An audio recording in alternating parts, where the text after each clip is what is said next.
So hi everyone, hope you're doing really well. Welcome to another video.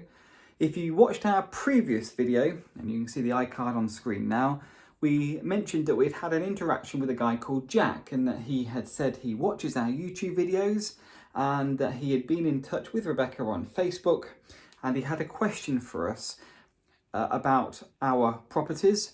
Do we buy them and own them in our own name or are we operating in a limited company? And we said that we would address that in the upcoming videos. Now, this may well be a two-parter. It may not be, but what we are possibly thinking about is getting Rebecca on the next one, and she can perhaps give a bit more detail from a chartered accountant point of view in terms of calculating tax and income. But what I thought would be helpful would be not just to give our answer, by the way, we purchase in our personal names, but also give you an idea of some of the things that we should perhaps be considering if you are interested in getting involved in property yourself and ending up buying properties to let out to family tenants, which is what we do. So here are some things to think about. But before I do, please do take note, this is not financial advice. This is merely an insight into what we do and some of the rationale and principles behind why we do it. We're not saying this is what you should do. In fact, what I should also make abundantly clear at the beginning is speak to a property tax specialist or a tax advisor. We say property because they get property. It's really genuinely worth their fee to give you good advice. And so let me tell you at the beginning some of the things you should be thinking about. First of all, what is your plan? What is your long-term plan? Yes, have a 1, a 3 and a 5-year plan, but have a 10-year plan and also have a think of what a 30-year plan might look like from a business point of view, from a financial point of view. What is your plan? Have one. It stands you in good stead in every single aspect of your property investing journey, having a good plan. Next one, the team. And by that I mean is who is getting involved in this property journey and this property endeavour? Is it just you? Is it you and your partner? Is it you and your spouse? Is it you and a sibling? Is it you and your parents? Is it you and your spouse and someone else and their spouse? Think very carefully about who is involved in buying and owning property. And really importantly, think about your strategy. So for instance, for us, we are doing single lets, single family buy-to-let. Perhaps with the odd HMO thrown in there, yes, with a little bit of sourcing, yes, with the odd flip, but fundamentally our strategy is single buy-to-lets. We're going to own assets, hold on to them for the long term. And that brings us on to this little diagram here. You see, the question often when we get asked, do you buy in your own name or a limited company, it tends to revolve around this idea of the newly introduced Section 24, which essentially means you can't offset your mortgage interest on your tax return. And this is why Beck may well do a part 2. So it really revolves around income tax. But that is only one small part of the story. You need to understand that income tax comes in this phase, the holding phase, when it is generating a monthly profit for you. But you should also be thinking about what is it going to cost to get into the deal, and from a tax point of view. And also, if this applies to your plan, then when you dispose of an asset, what's the tax position going to look like when you get to the disposal phase? So don't just think about income tax and trying to mitigate one. You need to be thinking about a number of different costs or taxes, including income tax, including capital gains tax, including possibly inheritance tax. And if you are going to buy it in a limited company at any point, then you've got to think about corporation tax. So what you really should do is have a plan. Be very clear on who's getting involved and very clear on what you're going to be doing. And then sit down with an accountant and a tax specialist and say, this is our plan. Can you tell us the most efficient way of executing this said plan from a tax point of view? So what do we do?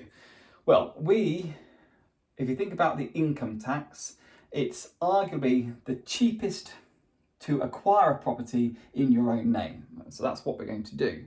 But we haven't just decided to acquire in our own names just because it's cheap on acquisition, it's actually the best for us in our current position and where we hope to be in the future to actually hold them currently in our personal names too. And let me just explain that from an income tax point of view. So income tax, you can at present, and you can click on the link below, you'll see I've directed you to the .gov website where you can see the thresholds, but currently it does change. So if you're watching this video in 3 months' time or a year's time, those might change, but it will be helpful perhaps to refer back to them. Currently, you can earn £12,500 or £12,570 and pay no income tax. You can have £12,500 come in and you'll pay no tax. The next £37,699, you'll be taxed at 20%. And then combined, you will have up to the £50,270. You are after that, you will then be a higher rate taxpayer. So far we can earn £12,570 and pay no tax. And then the next £37,699, which takes us up to this figure, we will only pay 20% tax on. But of course, part of the team for us it's me and Rebecca. So our general principle is I buy one, Rebecca buys one. I buy one, Rebecca buys one. So then we can have a combined income of £25,140 and earn that completely tax-free. That's 2 lots of our personal allowance. The next £75,398, we buying one, would then be taxed at 20%, which means that we could earn £100,538 and not be a higher rate taxpayer, which makes total sense. Essentially, it's 2 lots of 50,270.